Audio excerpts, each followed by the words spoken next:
नमस्कार। आज हम लोग पढ़ेंगे भाषा मंजरी। हिंदी पुस्तक है कक्षा 6 की, जिसमें पहला अध्याय है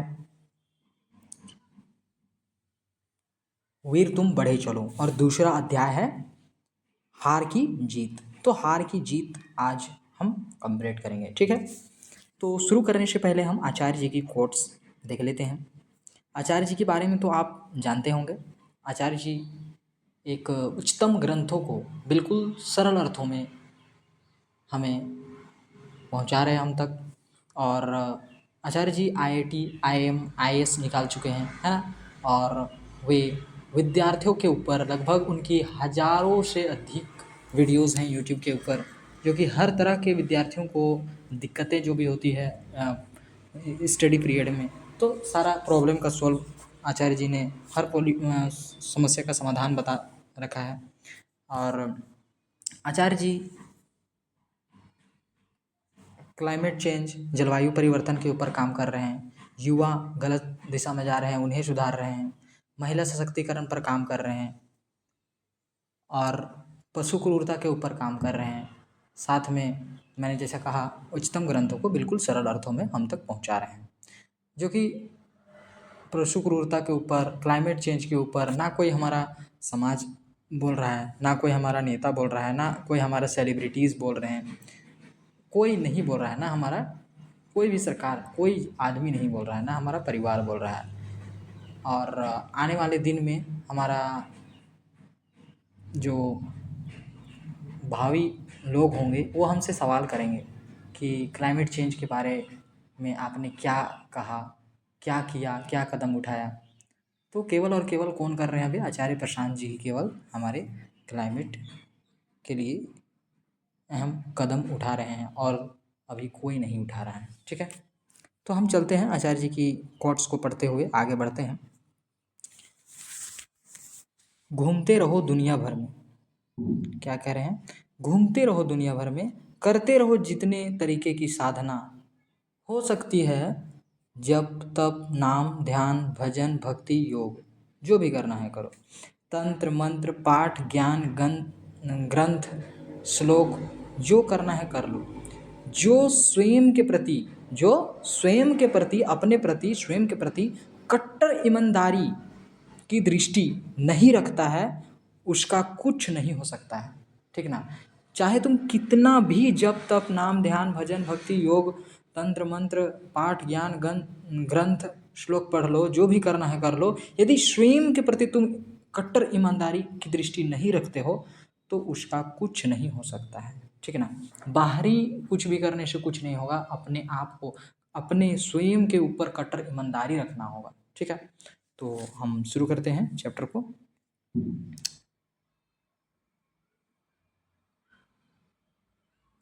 हाँ, हार की जीत।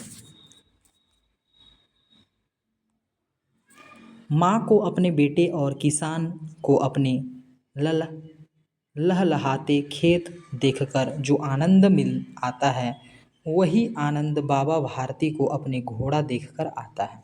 देखिए, जिस तरह माँ अपने बेटे को देख कर के ललाहित होती है, किसान अपने खेत को देख कर के ललाहित होता है, उसी तरह बाबा भारती जो हैं, ये व्यक्ति क्या हैं, क्या नाम है इनका? बाबा भारती जो हैं अपने घोड़े को देख कर के ललाहित होते हैं, ठीक है ना। भगवत भजन से जो समय बचता वह घोड़े को अर्पण हो जाता। भगवत भजन ये करते हैं, जगह जगह जा कर के भगवत का भजन किया करते हैं, ठीक है ना। और उससे जो भी समय बचता है वो सारा समय वही अपने घोड़े को दे देते हैं। वह घोड़ा बड़ा सुंदर था, वह घोड़ा क्या था? बड़ा सुंदर था, बड़ा बलवान था, ताकतवर भी था। उसके उसके जोड़ का उसके जोड़ का घोड़ा सारे इलाके में ना था, मतलब उसके लेवल का कोई भी घोड़ा पूरा इलाके में नहीं था, ऐसा कह रहा है। बाबा भारती उसे सुल्तान कहकर पुकारते। इनका क्या नाम रख दिया था घोड़े का? सुल्तान कह करके बाबा भारती उन्हें पुकारते थे, ठीक ना।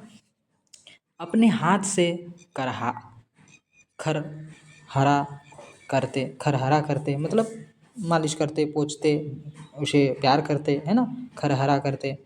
खुद दाना खिलाते, और देख रेख कर प्रसन्न होते थे। उन्हें खुद खाना खिलाते थे, खुद खरहरा करते थे और बड़ा ही प्रसन्न होते थे ये कर करके वो। उन्होंने रुपया, माल, असबाब, जमीन आदि अपना सब कुछ छोड़ दिया था। वो सारा जो प्रॉपर्टी था उनका, जितना भी धन दौलत जमीन जायदाद सब वो छोड़ दिया था उन्होंने। यहाँ तक कि उन्हें नगर के जीवन से भी घृणा थी। यहाँ तक कि उन्हें नगर के जीवन से भी घृणा थी, ठीक ना। अब गांव के बाहर एक छोटे से मंदिर में रहते थे। देख रहे हैं आप, मंदिर का फोटो दिख रहा है। बाबा भारती और घोड़े के पीछे एक मंदिर दिख रहा है। वे कहाँ रहते थे? गांव के बाहर एक छोटे से मंदिर में रहते थे और भगवान का भजन करते थे, ठीक ना। मैं सुल्तान के बिना नहीं रह सकूंगा। या क्या कह रहे थे कि मैं सुल्तान के बिना नहीं रह सकूंगा। उन्हें ऐसी भ्रांति सी हो गई थी, उन्हें ये भ्रम सा हो गया था, भ्रांति सी हो गई थी, ठीक ना। वह उसकी चाल पर लट्टू थे।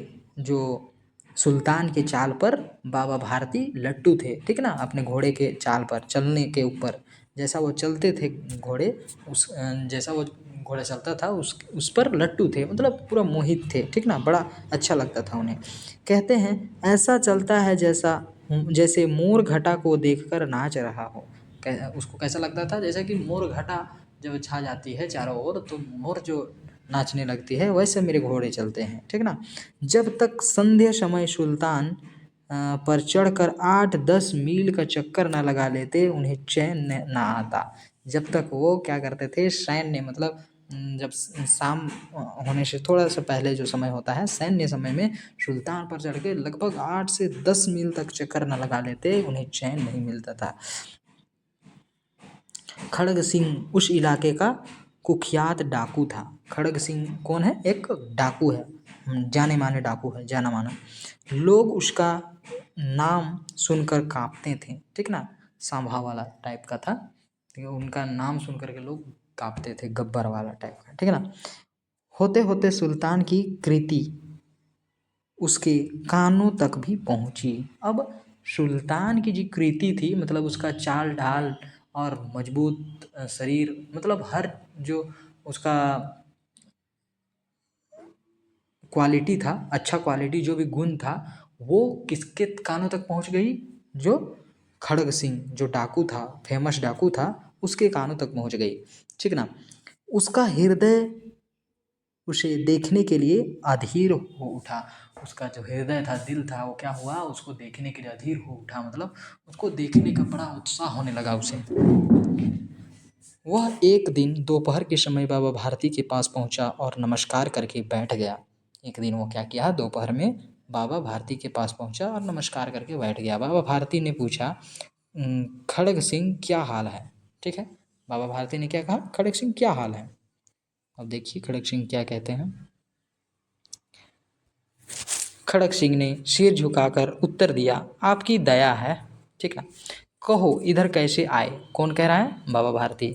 सुल्तान की चाह खींच लाई। अभी कौन कह रहा है? सुल्तान की चाह खींच लाई कौन कह रहा है? खड़ग सिंह, ठीक ना।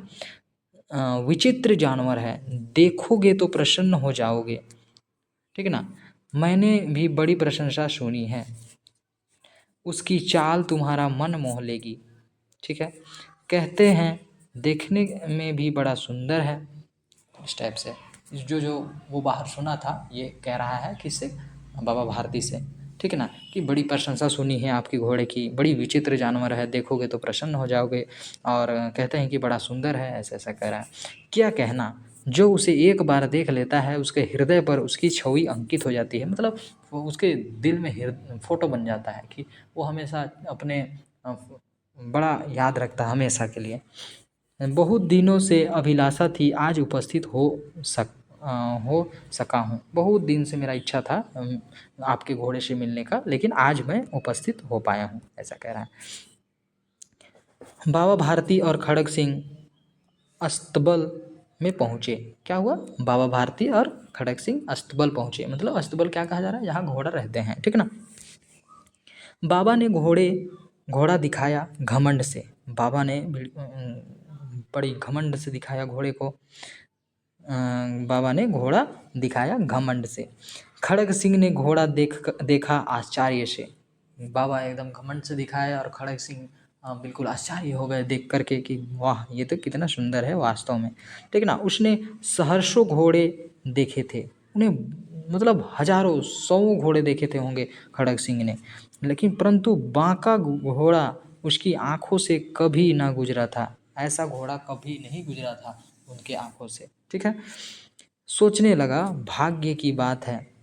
वो क्या सोच रहा है कि ये बहुत भाग्य की बात है, ऐसा घोड़ा खड़ग सिंह के पास होना चाहिए था। अब क्या कह रहा है कि ऐसा घोड़ा खड़ग सिंह के पास होना चाहिए था। इस साधु को ऐसी चीज़ों से क्या लाभ, कह रहा है, क्या कह रहा है, इस साधु को ऐसी चीज़ों से क्या लाभ, ये घोड़ा तो खड़ग सिंह के पास होना चाहिए था, ऐसा कह रहा है, ठीक ना। कुछ देर तक आश्चर्य से चुपचाप खड़ा रहा। इसके पश्चात उसके हृदय में हलचल होने लगी।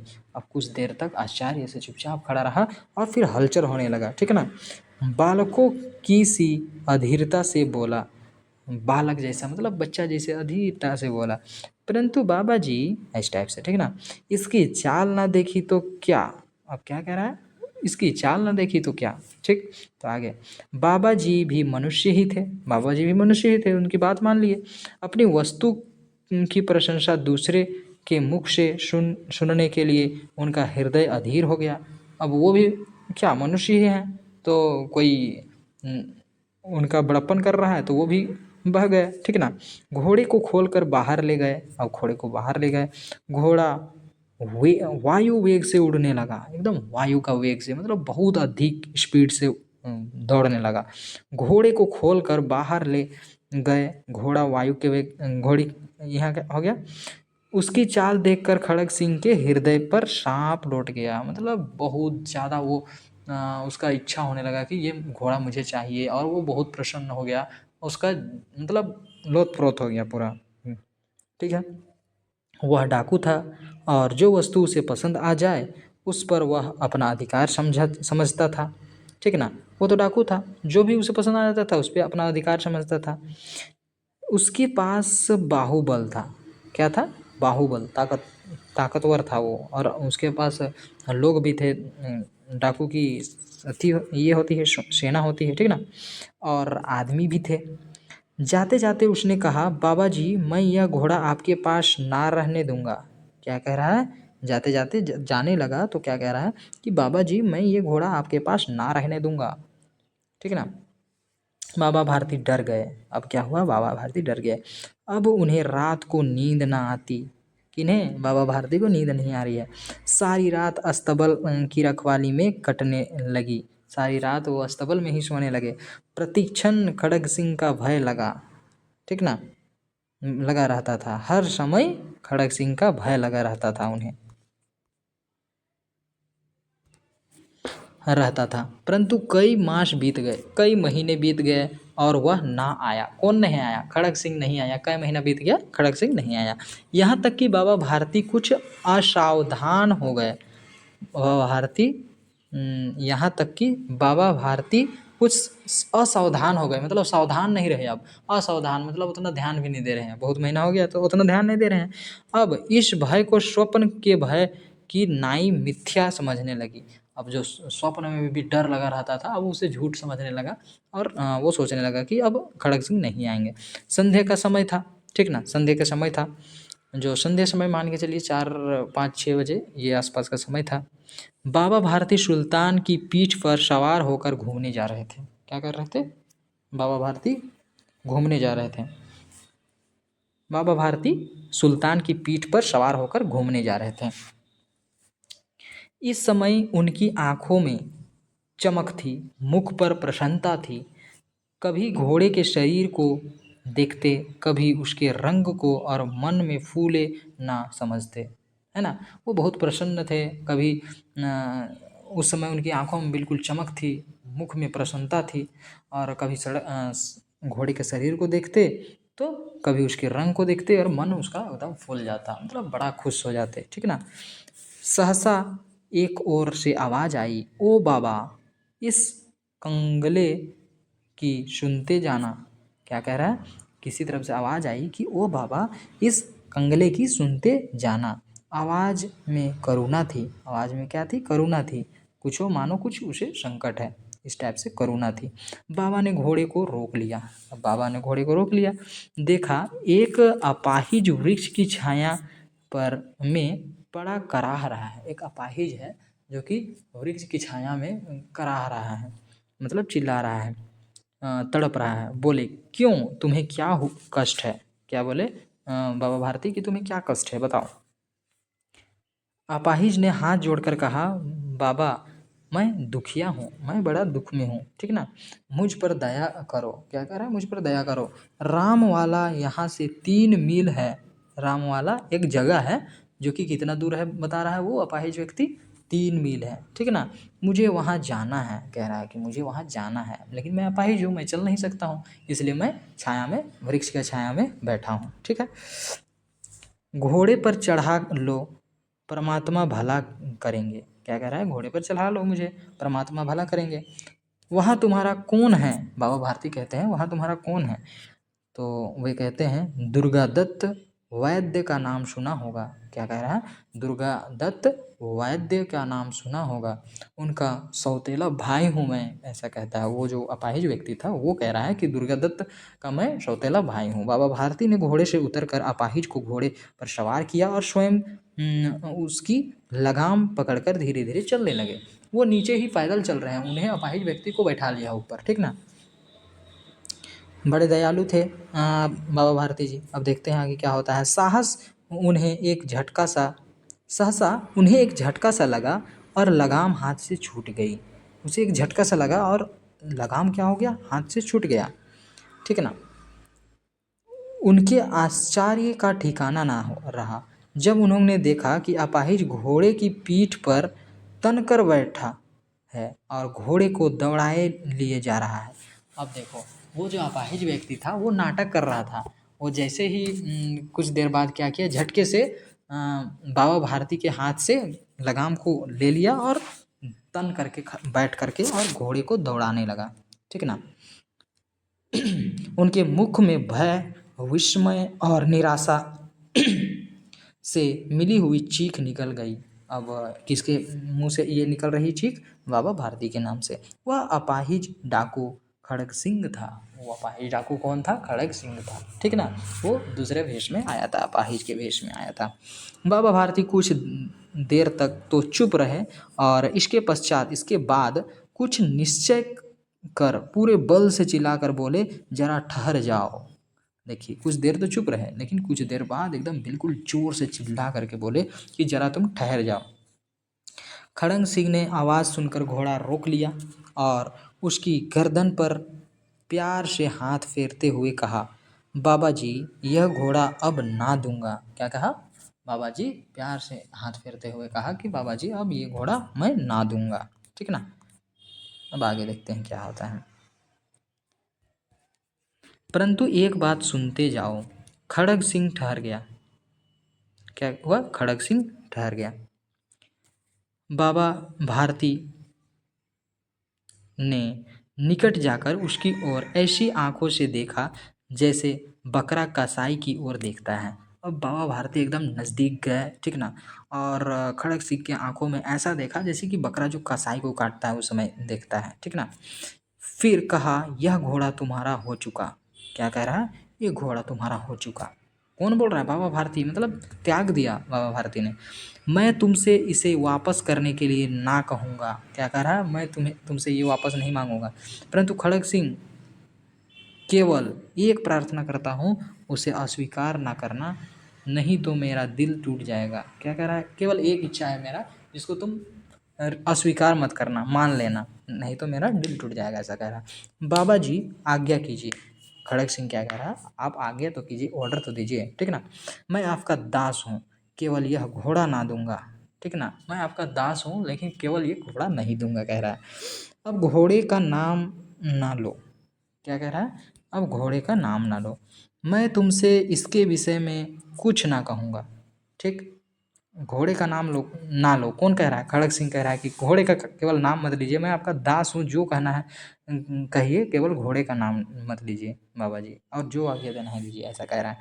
तो अब क्या कह रहा है कि मैं तुमसे इसके विषय में कुछ ना कहूँगा। बाबा भारती कह रहे हैं मैं इसके विषय में आपको कुछ नहीं कह रहा हूँ खड़ग सिंह, मेरी प्रार्थना केवल यह है कि इस घटना को किसी के सामने प्रकट ना करना। क्या कह रहा है कि ये जो घटना हुआ है कि आपने मुझे मूर्ख बना करके ले लिया घोड़ा, ये घटना को किसी के सामने प्रकट ना करना, ऐसा बताना मत, ऐसा कह रहा है, ठीक ना।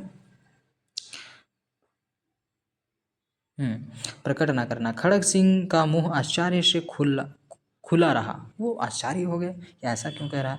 उसका विचार था कि उसे घोड़े को लेकर यहाँ से भागना पड़ेगा, परंतु बाबा भारती ने उससे कहा कि इस घटना को किसी के सामने प्रकट ना करना, ठीक ना, प्रकट न करना। इससे क्या प्रयोजन सिद्ध हो सकता है। शायद इससे यही प्रयोजन सिद्ध हो सकता है कि बाबा भारती अपनी जो यहाँ जो मूर्खता की, मूर्खता नहीं दया, उन्होंने तो दया किया और अपाहिज को बैठा लिया, ठीक है ना। शायद अब देखते हैं क्या होता है, लेकिन वो क्यों नहीं बताना चाह रहे हैं, क्योंकि अब देखते हैं आगे कहानी में ही पता चलेगा। यहाँ तो दया दिख रहा है, वो तो ऐसा नहीं है कि वे किसी अपाहिज को देख करके उठाए तो वो ठगे गए, वैसा बात नहीं है। वो तो दया के कारण उन्हें उठाया और ये किया, तो यह ठगने का तो बात नहीं है, लोग तो वैसा नहीं कहेंगे, ठीक ना। तो देखते हैं हम लोग।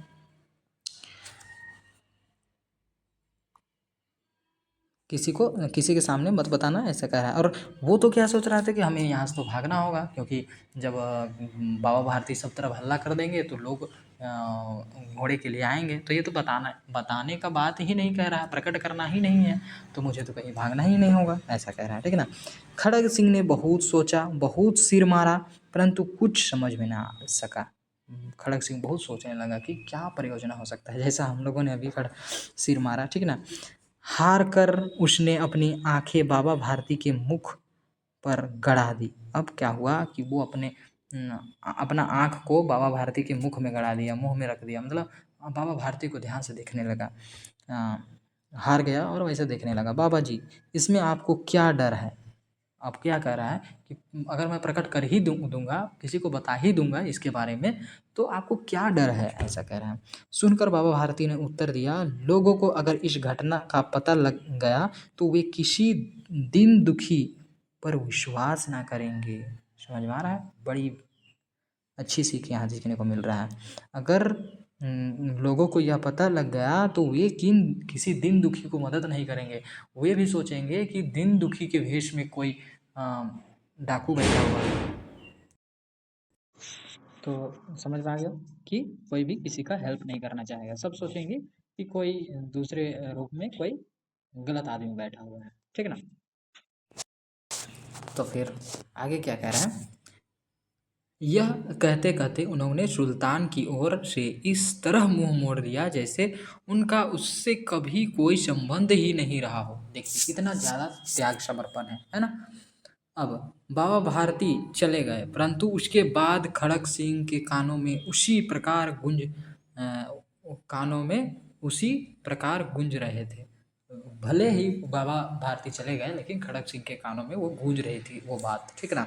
सोचता था कैसे ऊंचे विचार हैं, कैसा पवित्र भाव है, ये ऐसा सोच रहा है, ठीक है ना। आप देखिए, उन्होंने इस घोड़े से प्रेम था, उन्हें बाबा भारती को क्या था, उनसे घोड़े से प्रेम था। इसे देखकर उनका मुख फूल की नाई खिल जाता था। उन्हें देख करके, घोड़े को देख करके उनका मुख खिल जाता था फूल जैसा। कहते थे इनके बिना मैं ना रह सकूँगा, ठीक ना। इसकी रखवाली में वह कई रात सोए नहीं थे, ठीक ना। भजन भक्ति ना कर रखवाली करते रहे, परंतु आज उनके मुख पर दुख की रेखा तक नहीं दिखाई ना पड़ती थी। उन्हें केवल यह ख्याल था कि कहीं लोग दिन दुखियों पर विश्वास करना ना छोड़ दें। ये उन्हें घोड़ा चला गया, इसका दुख नहीं था, उन्हें क्या दुख था कि कोई दिन दुखियों का विश्वास नहीं करेगा आने वाले दिन में, ऐसा, ठीक ना। ऐसा मनुष्य मनुष्य नहीं देवता है, ठीक। ये कौन बोल रहा है, खड़ग सिंह बोल रहा है। रात्रि के अंधकार में खड़ग सिंह बाबा भारती के मंदिर में पहुंचा। रात्रि के अंधकार में क्या किया, बाबा भारती के पास खड़ग सिंह पहुंचा। चारों ओर सन्नाटा था, आकाश में तारे टिमटिमा रहे थे। थोड़ी दूर पर गांव के कुत्ते भौंक रहे थे, ठीक ना। मंदिर के अंदर कोई शब्द सुनाई ना देता था, कोई शब्द सुनाई नहीं देता था। खड़ग सिंह सुल्तान की बाग पकड़े हुए था, मतलब बाग मतलब डोर, उसके जो लगाम पकड़े हुए था। वह धीरे धीरे अस्तबल में फाटक पर पहुंचा। फाटक खुला पड़ा था। किसी समय वहां बाबा भारती स्वयं लाठी लेकर पहरा देते थे, परंतु आज उन्हें किसी समय मतलब पहले बाबा भारती वहाँ पहरा दिया करते थे, लेकिन आज वहाँ पूरा खुला पड़ा है, ऐसा कर रहा है। परंतु आज उन्हें किसी चोरी, किसी डाके का भय ना था, ठीक ना। खड़ग सिंह ने आगे बढ़कर सुल्तान को उसके स्थान पर बांध दिया और बाहर निकलकर सावधानी से फाटक बंद कर दिया। इस समय उसकी आंखों में नेकी के आंसू थे। किसके आंखों में नेकी के आंसू थे? ईमानदारी के आंसू थे, खड़ग सिंह के। सोचिए, एक ऐसा व्यक्ति जो कि एक डाकू को सुधार दे, ऐसा वचन, ठीक ना। इसीलिए कहा जाता है कि शब्द में बहुत वजन होता है, ठीक ना। रात्रि का तीसरा पहर बीत चुका था। चौथा पहर आरंभ होते ही बाबा भारती ने अपनी कुटिया से बाहर निकल ठंडे जल से स्नान किया। उसके पश्चात, उसके बाद इस प्रकार जैसे कोई स्वप्न में चल रहा हो, उनके पांव अस्तबल की ओर बढ़े, ठीक ना। वो क्या हुआ, अस्तबल की ओर बढ़े नहा धो करके। परंतु फाटक पर पहुंचकर उनकी अपनी भूल प्रतीत हुई। साथ ही घोर निराशा ने पाँव को मन मन भर भारी बना दिया, ठीक। और लग रहा है कि ये भूल प्रतीत हो रहा है, इस टाइप से वह वहीं रुक गए। घोड़े ने अपने स्वामी के पाँव की चाप को पहचान लिया और जोर से हिनहिनाया, जोर से चिहाड़ मारी, ठीक ना, हिनहिनाया। अब बाबा भारती अब बाबा भारती आश्चर्य और प्रसन्नता से दौड़ते हुए अंदर घुसे और अपने प्यारे घोड़े के गले से लिपटकर इस प्रकार रोने लगे मानो कोई पिता बहुत दिन बाद अपने बिछड़े हुए पुत्र से मिल रहा हो। बार बार उसकी पीठ पर हाथ फेरते, बार बार उसके मुंह पर थपकियां देते, ठीक ना। फिर वह संतोष से बोले, अब कोई गरीबों की सहायता से मुंह नहीं मोड़ेगा, ठीक ना। थोड़ी देर बाद जब वह अस्तबल से बाहर निकले तो उनकी आंखों से आंसू बह रहे थे। ये आंसू उसी भूमि पर ठीक उसी तरह गिर रहे थे जहां बाहर निकलने के बाद खड़ग सिंह खड़ा होकर रोया था। जिस तरह खड़ग सिंह रोया था बाहर खड़ा होकर के, उसी तरह बाबा भारती भी रोने लगे। दोनों के आंसुओं का उसी भूमि की मिट्टी पर परस्पर मिलाप हो गया, ठीक ना। इस कहानी को किसने लिखा था? सुदर्शन ने, ठीक है ना, सुदर्शन ने लिखा है। यह भलाई की बुराई पर जीत की कहानी है। ये हार की जीत जो कहानी का शीर्षक है, और यहाँ क्या हो रहा है, भलाई की बुराई पर जीत की कहानी है। एक बुरे आदमी के हृदय में भी अच्छाई छिपी रहती है, जो प्रेरणा पाकर उसका हृदय परिवर्तन कर देती है। बाबा भारती द्वारा कहे गए वाक्य से डाकू खड़ग सिंह आंदोलित हो उठता है और उसका मन परिवर्तित हो जाता है। बाबा भारती हार कर भी जीत जाते हैं। हार कर भी क्या कर दिए, वो हार गए थे अपने घोड़े, फिर भी में लास्ट में जीत ही जाते हैं। और डाकू जीत कर भी हार जाता है। समझ में आ गया? अब हमारा प्रश्न उत्तर है, हम लोग बनाते हैं, प्रश्न उत्तर लिखते हैं। तो पहला क्वेश्चन क्या है, से बाबा भारती ने खड़ग सिंह से सुल्तान की प्रशंसा किन शब्दों में की? कौन सा शब्द से किया था? बिल्कुल घमंड से किया था, है ना। तो देखिए यहाँ पर होगा,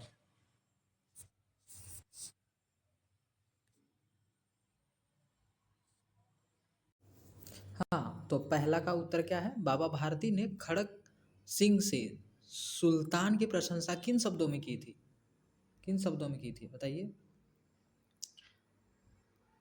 बाबा भारती ने खड़क सिंह से सुल्तान की प्रशंसा घमंड से की थी। ठीक ना। आगे देखते हैं क्या प्रश्न है।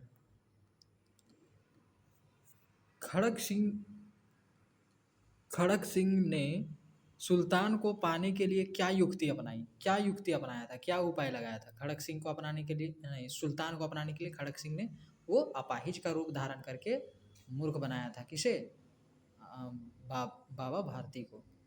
ठीक है। खड़क सिंह ने सुल्तान को पाने के लिए अपाहिज रूप धारण कर बाबा भारती को मूर्ख बनाने की युक्ति लगाया। ठीक है ना। तीसरा प्रश्न क्या है। बाबा भारती द्वारा अपने अनुरोध का कारण समझने के बाद खड़ग सिंह के मन में क्या विचार उत्पन्न हुए। मतलब जो अनुरोध किया बाबा भारती ने कि भले ही तुम घोड़े ले जाओ, मतलब घोड़े ले जाने से उन्हें कुछ आपत्ति नहीं हुआ, लेकिन उन्होंने अनुरोध किया कि यह बात किसी को पता नहीं चलनी चाहिए कि किसी दिन दुखियों का, अन्यथा किसी दिन दुखियों का कोई मदद नहीं करेगा। तो ये बात चलने के बाद खड़ग सिंह ने के मन में क्या विचार आया, तो देखते हैं हम लोग क्या विचार आया। क्या विचार आया था कि वे बड़ी देवता व्यक्ति थे। देखिए, ऐसा मनुष्य मनुष्य नहीं देवता है, ऐसा विचार आया खड़ग सिंह के मन में। ठीक है। आगे क्या प्रश्न है। घोड़े को पुनः पाकर बाबा भारती ने किस प्रकार की प्रसन्नता व्यक्त की, किस प्रकार का प्रसन्नता व्यक्त की बाबा भारती ने दोबारा घोड़े पा करके। बाबा भारती वह अपने प्यारे घोड़े से गले से लिपट कर इस प्रकार रोने लगे मानो कोई पिता बहुत दिन बाद अपने बिछड़े हुए पुत्र से मिल गया, उनकी आंखों में आंसू भर आया। है ना, समझ में आ गया।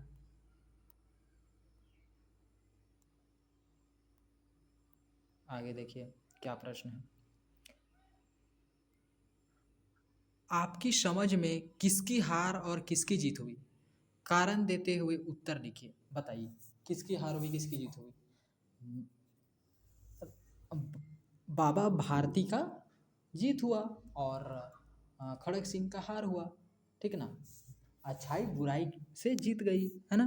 और बाबा भारती हारते हुए भी जीत गए और खड़ग सिंह जीतते हुए भी क्या किए, हार गए। तो देखते हैं उत्तर। देखिए,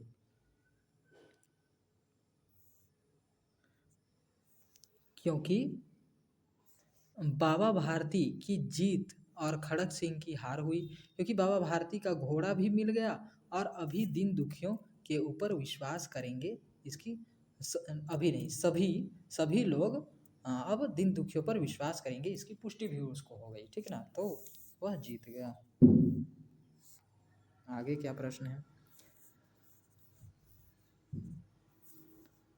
इस कहानी का शीर्षक हार की जीत क्यों रखा गया है, क्यों इसका शीर्षक ऐसा रखा गया है, हार की जीत। मतलब बाबा भारती पहले क्या हुए थे, हार गए थे, उनकी घोड़ा चला गया था, लेकिन वे जीत गए बाद में, है ना, जब हृदय परिवर्तन आया खड़ग सिंह का। क्योंकि ये किस लिए रखा गया है यह शीर्षक, क्योंकि बाबा भारती हार करके भी जीत जाते हैं और खड़ग सिंह जीत करके भी हार जाता है। ठीक है। आगे का प्रश्न देखते हैं हम लोग।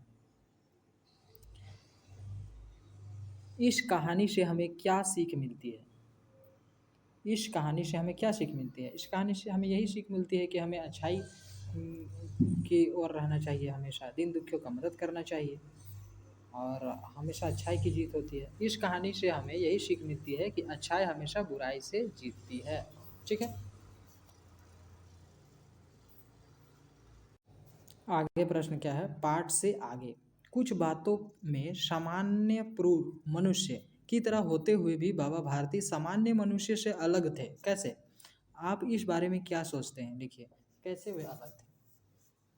वे इस तरह अलग थे, उनका जो बहुमूल्य सामान था, घोड़ा था, वो चला गया, फिर भी में वे क्या सोच रहे हैं कि दिन दुखियों का कोई मदद नहीं करेगा, है ना, इसी कारण से वे दूसरों से अलग थे। देखिए,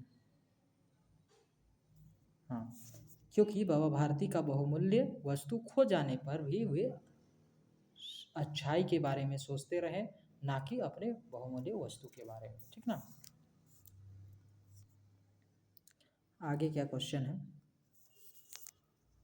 अनेक लोगों के पास पालतू पशु होते हैं जिनसे उनका बहुत लगाव होता है। ऐसे लोग अपने पालतू पशुओं की सेवा किस प्रकार करते हैं? पता कर लिखिए कैसे सेवा करते हैं। पता करके लिखिए कैसे सेवा करते हैं। बहुत अच्छे से सेवा करते हैं, अपने बेटा बेटी के जैसे रखते हैं। देखिए, वह अपने पशुओं को अपने बेटा बेटी के समान देखभाल करते हैं, लेकिन वह स्वार्थवश ऐसा करते हैं। स्वार्थ होता है इसीलिए वैसा सेवा करते हैं। अगर स्वार्थ ना हो तो वो नहीं पालेंगे। कोई छिपकली को पालेगा? स्वार्थ होता है, कुछ ना कुछ स्वार्थ होता है, उससे कुछ फायदा मिलता रहता है तभी कोई पालता है, ठीक है ना। ठीक, तो देखिए क्या स्वार्थ होता है। जब उन पशु से कोई स्वार्थ की पूर्ति नहीं होने लगती है तो वह उसे कसाई खाने में चंद पैसों के लिए बेच देते हैं। जैसे गाय बुढ़ी हो जाती है या बछड़ा जन्म लेता है बछिया की जगह पर, तो उन्हें दूध की प्राप्ति नहीं होती है, तो क्या करते हैं वे, स्वार्थ उनका पूरा नहीं होता है तो उन्हें वे बेच देते हैं चंद पैसों के लिए। तो लोग तो बहुत ही क्या हो गया है, अधर्मी हो गया है, और उनके अंदर 1% भी अच्छाई नहीं है। वे क्या करते हैं कि स्वार्थ पूर्ति हो रहा है उतना तक किसी से भी प्रेम करेगा, और उसके बाद स्वार्थ की पूर्ति नहीं हो रहा है तो प्रेम नहीं करेगा। मतलब कोई प्रेम करना जानता ही नहीं है, ठीक है। आगे क्या प्रश्न है?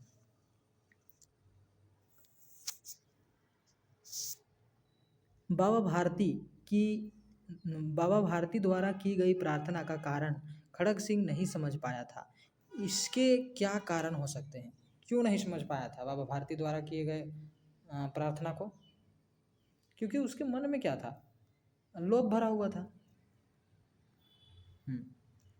क्योंकि खड़ग सिंह के आंखों में लोभ भरा हुआ था, ठीक है। लोभ नहीं, लोभ, लोभ होगा। ओके,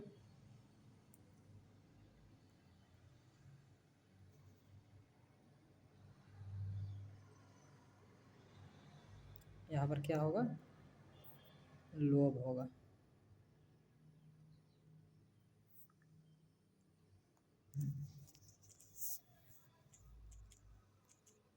लोभ भरा हुआ था, ठीक है। आगे देखते हैं, आगे क्या क्वेश्चन है। कल्पना कीजिए कि घोड़ा खोकर पाने के बाद बाबा भारती के मन में और घोड़ा पाकर खोने के बाद खड़ग सिंह के मन में क्या क्या भाव उठे होंगे। देखिए, पहली बात तो बाबा भारती के मन में उतना गलत विचार ना उठा, उतना ज़्यादा भावुक तो हुए, लेकिन उतना वे ज़्यादातर किसके ओर भावुक थे, अच्छाई की ओर। लेकिन खड़ग सिंह के तो आंसू आ गए और वो तो भावुक हुए थे, ठीक ना। देखिए, बाबा भारती के मन में घोड़े के प्रति नहीं बल्कि लोगों के प्रति दीन दुखियों के ऊपर लोग विश्वास ना करें तो क्या होगा, यह भाव उठा और खड़ग सिंह के आंसू में नेकी की आंसू आ गई। इसके खड़ग सिंह का भी हृदय परिवर्तन हो गया और नेकी के आंसू उसके आंखों में भी आ गया, ठीक है ना। आगे क्या क्वेश्चन है। भाषा संदर्भ, पाठ में कुछ शब्द नीचे दिए गए हैं, पाठ से लिया गया है। कुछ शब्द नीचे दिए गए हैं, इनके विलोम शब्द लिखिए। विलोम मतलब उल्टा शब्द। जैसे कि प्रशंसा, प्रशंसा का क्या होता है, अपमान। प्रशंसा मतलब नाम करना, तो उसका उल्टा क्या होगा, अपमान करना। सावधान, सावधान रहें, सतर्क रहें, उसका उल्टा क्या होगा, असावधान। विश्वास, विश्वास करना, उसका उल्टा क्या होगा, अविश्वास। पवित्र, पवित्र का उल्टा साफ सुथरा, तो उसका उल्टा क्या होगा, अपवित्र होगा। आकाश का आकाश, तो उसका उल्टा क्या होगा, धरती, पाताल, ठीक है। आगे क्वेश्चन देखते हैं क्या है। दिए गए मुहावरों के अर्थ लिखकर वाक्यों में प्रयोग कीजिए। अब इनका मुहावरा लिखकर आपको अर्थ में पूरा करना है। देखिए, इसका आंसर मैंने लिख दिया है। प्रशंसा का अपमान, सावधान का असावधान, विश्वास अविश्वास, पवित्र अपवित्र, आकाश पाताल धरती, ये ठीक है। आगे देखते हैं क्या क्वेश्चन है। मुहावरा उसका लिखना है और उसका वाक्य भी बनाना है। जैसे कि देखिए, जैसे कि होता है लट्टू होना, मोहित होना, तो उसका वाक्य भी बनाना कि घोड़े को देखकर मोहन लट्टू हो गया, ठीक है। तो उसी तरह हम बनाते हैं हृदय पर सांप लौटना। इसका मुहावरा क्या होता है, दूसरों से ईर्ष्या करना, जलना। तो यहाँ वाक्य हम लोग बना सकते हैं। जो खड़ग सिंह था वो घोड़ा को देखकर उसके देखकर उसके हृदय पर सांप लौटने लगा। खड़क सिंह का, देखिए, खड़क सिंह का घोड़े को देखकर हृदय पर सांप लौटने लगे। ठीक ना। आगे क्या है मुहावरा, दिल टूट जाना। दिल टूट जाना मतलब दुख पहुंचना। ठीक ना।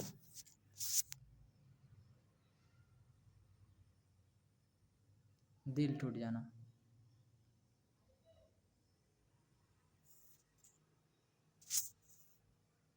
दिल टूटना मतलब क्या होता है, देखिए, दिल टूटना, निराश होना, उदास होना, दुखी होना। ठीक ना। तो बाबा भारती का घोड़े पर ना बैठने से दिल टूट जाता था। ठीक है। आगे, आगे क्या है, मुंह मोड़ना। तो मुंह मोड़ना का क्या होता है मुहावरा, उपेक्षा करना, तिरस्कार करना। ठीक ना। उपेक्षा करना, तिरस्कार करना।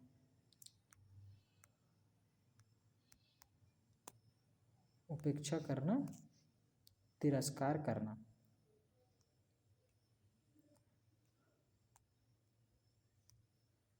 तिरस्कार करना, किसी की मदद ना करना। बाबा भारती ने घोड़े के जाने पर मुंह मोड़ लिया दिया।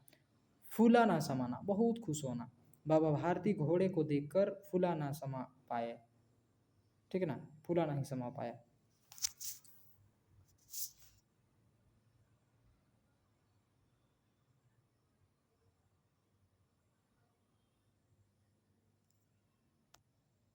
यहाँ पर स्पेलिंग रॉन्ग है, इसको सुधार लेते हैं हम लोग। फूला ना समा पाना, यहाँ देखिए,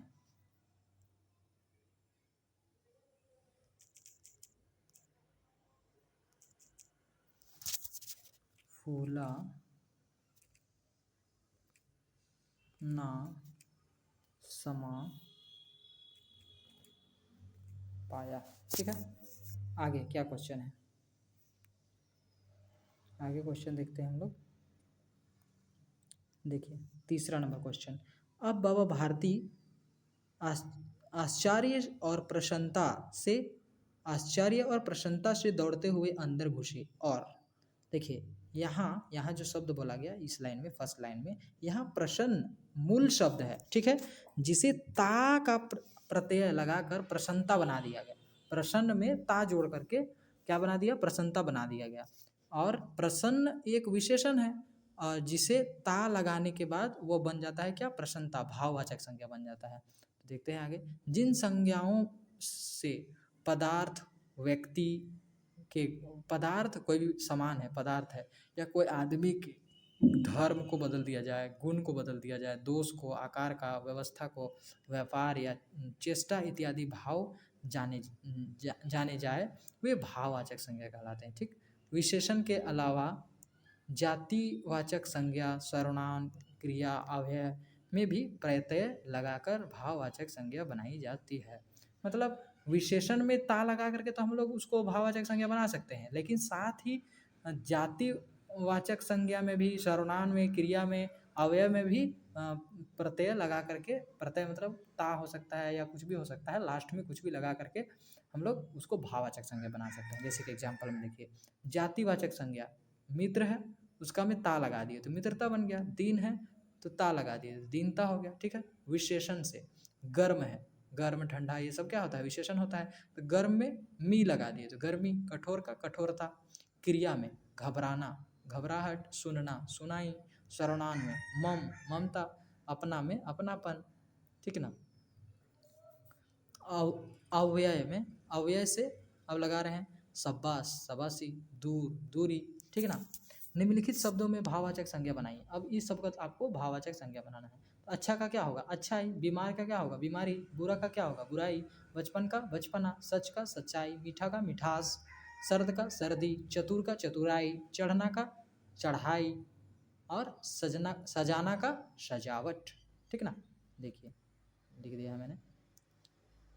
अच्छा का अच्छाई, बीमार का बीमारी, बुरा का बुराई, बचपन का बचपन, सच का सच्चाई, मीठा का मिठास, सर्द का सर्दी, चतुर का चतुराई, सजना का सजावट, चढ़ना का चढ़ाई। ठीक है। अब क्या प्रश्न है देखते हैं आगे।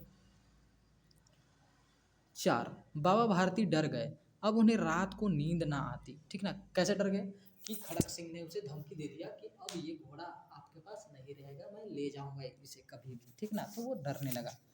अब देखिए, उन्हें रात में नींद नहीं आने लगी।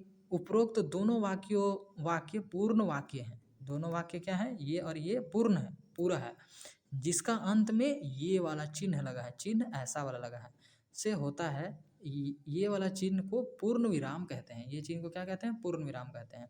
यह चिन्ह एक अभिप्राय अथवा कथन की समाप्ति को सूचित करता है। कोई भी बात अगर खत्म होता है, अगर इसके अंत में ये वाला चिन्ह दे देते हैं, तो समझ जाइए कि वहाँ क्या है, वो बात खत्म हो चुका है, ठीक है। एतव प्रत्येक वाक्य की समाप्ति पर इस चिन्ह का प्रयोग किया जाता है। इसीलिए एतव मतलब इसीलिए प्रत्येक खत्म होने पर, किसी भी वाक्य का खत्म होने पर ये वाला चिन्ह यूज किया जाता है। पहला क नंबर में क्या बोल रहा है, आप निम्नलिखित वाक्यों के यथास्थान पूर्ण विराम का चिन्ह लगाइए। अब कौन से स्थान पर पूर्ण विराम लगेगा वो आप लगा सकते हैं इन तीनों वाक्य में, क ख ग में। तो पहला नंबर, शुरू में यह ताल धीरे धीरे बजती है, तो ये लास्ट में है होगा। मेरा नाम दयाराम है, तो यहाँ पर एक पूर्ण विराम होगा। मैं व्यापारी हूँ, यहाँ एक पूर्ण विराम होगा। मैं लोहरदगा का रहने वाला हूँ, यहाँ एक पूर्ण विराम होगा। ख नंबर में 3 जगह पूर्ण विराम होगा, क नंबर में 1 जगह पूर्ण विराम होगा। अब ग नंबर में, आपको मेरा सिर चाहिए, मेरा सिर हाजिर है। देखिए यहाँ है के बाद पूर्ण विराम होगा, ठीक ना, क्योंकि आपको मेरा सिर चाहिए, यहाँ तक आधा शब्द बना है। मेरा सिर हाजिर है, यहाँ पूरा हो गया शब्द, इसी का वाक्य पूरा हो गया, जिसके कारण है के बाद पूर्ण विराम लगेगा, ठीक है। तो देखिए मैंने बना दिया है, शुरू में यह लाल धीरे धीरे बजती है, ठीक है। मेरा नाम दयाराम है, मैं व्यापारी हूँ, मैं लोहरदगा का रहने वाला हूँ। आपको मेरा सर चाहिए, मेरा सर हाजिर है, हो गया। अगला क्या है, कुछ करने को। आपने पढ़ा या सुना होगा कि बुरे मनुष्य का भी हृदय परिवर्तन हो जाता है। अभी हमने पढ़ा कि जो खड़ग सिंह क्या था, डाकू था, वह बुरा व्यक्ति था, लेकिन उनका परिवर्तन हो चुका है ना। कक्षा में इस बात पर चर्चा कीजिए। चर्चा करना है, इस कहानी को एकाकी और रूपांतरित करके कक्षा में अभिनय कीजिए। इसे कक्षा में क्या करना है, अभिनय करना है, बात करना है कक्षा में। सुदर्शन के बारे में जानते हैं, कवि जिसने यह क्या लिखा है, यह कहानी को लिखा है, ठीक है।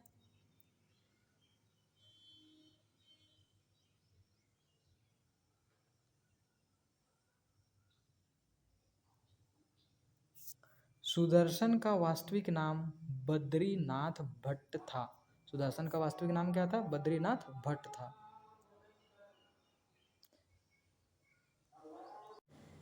वे हिंदी और उर्दू के प्रसिद्ध मतलब फेमस साहित्यकार हैं, ठीक है ना। साहित्य को लिखने वाला साहित्यकार, साहित्य, कहानी, कविता, ये सब।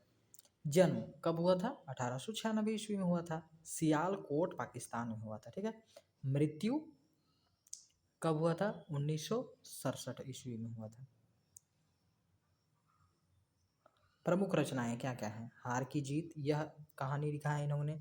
सच का सौदा लिखा है, साइकिल की सवारी लिखा है, पत्थरों का सौदागर इत्यादि, ये सब कहानियाँ इन्होंने लिखी है, ठीक है। तो हम मिलते हैं फिर दूसरे अध्याय में, है ना। और आप जुड़े हुए रहिए और आचार्य जी की शिक्षाओं से भी जुड़िए, क्योंकि करोड़ों लोग जुड़ चुके हैं, करोड़ों लोगों के जीवन में परिवर्तन आ रहा है। 22 से अधिक देश के लोग जुड़ चुके हैं, ठीक ना। और लाइव सेशन होता है, उसमें भी लाखों लोग जुड़ चुके हैं, लाइव सत्र, जिसमें समझ सकते हैं कि नालंदा विश्वविद्यालय जो था, जिन्हें ध्वस्त कर दिया गया था, वो खड़ा हो चुका है ना। तो आप जुड़िए और अपने जीवन को सही दिशा में ले जाइए, ठीक है। नमस्कार।